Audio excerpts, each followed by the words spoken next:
जर आता हल्ला विद्यार्थ्यांवरती करण्याचा प्रयोग जर सरकारनं केला, यांचा महाराष्ट्रासह राज्यात फिरणं पूर्ण बंद होणार आणि यांचा माज उतरवल्याशिवाय आम्ही शांत बसणार नाही. मराठा आरक्षण आंदोलनाचे नेते मनोज जरांगे पाटील यांनी जंतर मंतरवर अभिजित दिपके यांची भेट घेतली. विद्यार्थ्याची विचारपूस केली. शांततेच्या आंदोलनात किती ताकद आहे आम्ही दाखवून दिलंय. आम्ही तुमच्या सोबत आहोत. सरकारला आपण निवडून दिलेलं आहे. आपल्या मायबापाने यांना मतदान केलंय. आपल्या जिल्ह्याने तालुक्याने यांना मतदान केलंय. या पुढच्या काळात तुम्हाला धक्का जरी लागला तर आम्ही तुमच्या सोबत आहोत. सगळा देश आणि राज्य तुमच्या पाठीचे आहे, मनोज जरांगे पाटील यांनी जंतर मंतरवरून जाहीर केलं. जंतर मंतर सोडू नका. वेळ पडली तर मराठा बांधव दिल्लीत येणार. यापुढे जर विद्यार्थ्यावर लाठीचार्ज केला तर महाराष्ट्रात कोणत्याच खासदाराला फिरून देणार नाही, असा इशाराही जरांगे पाटील यांनी दिला. सगळे तुमच्या सोबत आहे. तुमच्या सगळ्या विद्यार्थ्यांना न्याय मिळाल्याशिवाय या देशातला आणि राज्यातला कोणीही मागाटणार नाही.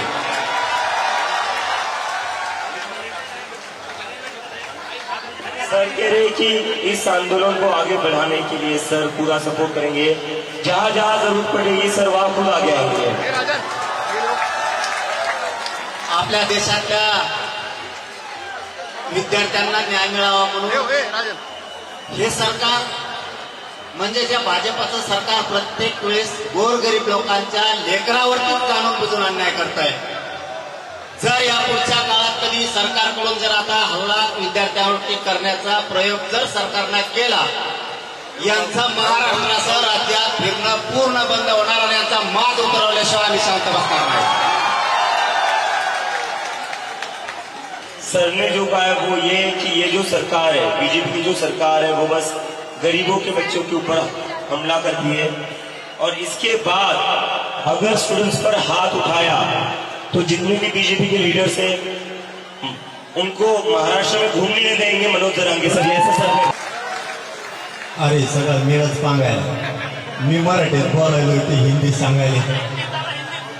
मला हिंदी येत नाही तेव्हाच प्रॉब्लेम. मग हिंदी जर बोललो ना तुमचं आहे ते ध्यानातून हिंदी जायची तुमच्या नको व्हायला. मला खरंच नाही वाटत. मी फक्त शेवटचा वाक्यात सांगतो.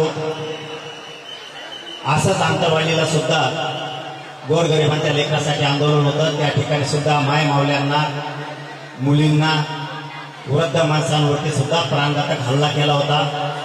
या सरकारनं आमच्यावरतीही गोळ्या घातल्या होत्या. फक्त माझी सगळ्या विद्यार्थ्यांना एक विनंती राहील, तुम्ही ही जागा सोडू नका. आम्ही सगळा देश तुमच्या मागे आहे. तुम्ही तिकडे गेलात नाही, हे आंदोलन मोडून टाकते. शांततेच्या आंदोलनात एवढी ताकद आहे की आम्ही सिद्ध करून दाखवलंय. आम्ही सुद्धा तुमच्या सोबत आहे. ही जागा फक्त सोडू नका. सरकारला आपण निवडून दिलेलं आहे. आपण आपल्या मायबापांना यांना मतदान केलंय, आपल्या गावकऱ्यांनी यांना मतदान केलंय, आपल्या जिल्ह्यानं तालुक्यानं यांना मतदान केलंय. परंतु हेच आज आपल्या विद्यार्थ्यांवरती, लेकरा बाळावरती उलटले. यांना उलट करायची ताकद या विद्यार्थ्यात आणि या राज्यातल्या गोरगरीब जनतेत आहे, हे यांच्या लक्षात नाहीये. परंतु या पुढच्या काळात जर तुम्हाला कुठं धक्का लागला तर आम्ही सगळे तुमच्या सोबत आहेत. सोनमच्या सोबत आहेत, आपल्या अभिजित भयांच्या सोबत आहेत. सगळा राज्य आणि देश तुमच्या पाठीशी. एवढाच शब्द देतो आणि थांबतो. धन्यवाद सगळ्यांना. जय शिवाय. और जरूरत पड़ी तो सर और सर के आंदोलन के सारे साथी यहाँ आकर बैठेंगे हमारे साथ. और यहाँ पर कुछ लोगों को अगर पता नहीं होगा तो एक बार गूगल कर लेना मराठा आंदोलन. कितना बड़ा आंदोलन था वो दिखेगा. महाराष्ट्र पूरा बंद हो रखा था. तो बहुत ही बड़ी ताकत का सपोर्ट मिला है आज हमें सर. उसके लिए आपका बहुत बहुत धन्यवाद. या व्हिडिओवर तुमची प्रतिक्रिया कमेंट बॉक्समध्ये नक्की लिहा आणि व्हायरल मराठी चॅनलला सबस्क्राईब केले नसेल तर सबस्क्राईब करायला विसरू नका.